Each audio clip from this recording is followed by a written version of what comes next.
Shri Harikrishna Heights येथे अत्यंत व्याजबी दरात 25 अमेनिटीज आणि प्रशस्त पार्किंगसह 2 आणि 3 BHK रेडी पोझिशन फ्लॅट्स उपलब्ध। बुकिंग साठी संपर्क पार्श्वनाथ प्रोजेक्ट 9090787833।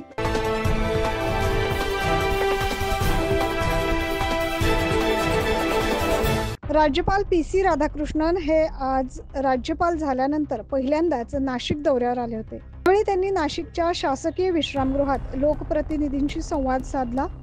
यावेळी राष्ट्रवादी अजित पवार गटाचे शहराध्यक्ष रंजन ठाकरे यांनी नारपार प्रकल्प तसेच शहरातील विविध कामं पूर्ण व्हावेत यासारख्या मागण्या केल्या। आम्ही अनेक प्रकारच्या मागण्या त्यामध्ये केल्या की जो काही नारपार प्रकल्पची सुरुवात त्या ठिकाणी मांजरपाड्यापासून झालेली आहे, तर त्याचे जे सगळे प्रोजेक्ट्स आहेत ते व्हावेत। दमनगंगा पिंजर घाटचा प्रोजेक्ट आहे तो सुद्धा व्हावा की जेणेकरून जास्तीचं पाणी नाशिक जिल्ह्याला आणि संपूर्ण महाराष्ट्राला मराठवाड्याला मिळालं पाहिजे।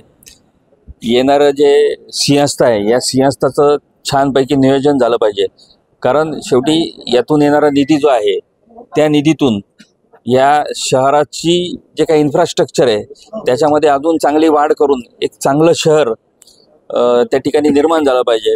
ज्या काही त्रुटी महापालिकेच्या कामकाजात असतील किंवा स्मार्ट सिटीच्या कामकाजात आहेत त्याबाबतही आम्ही त्यांना सूचना केल्या की ह्या सुद्धा त्रुटी दूर कशा करता येईल याबाबतच्या सुद्धा आम्ही मागणी त्या ठिकाणी केली।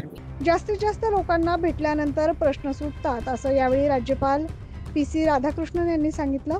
या बैठकीस सर्वपक्षीय प्रमुख नेते उपस्थित होते। Bureau report 9 news Maharashtra.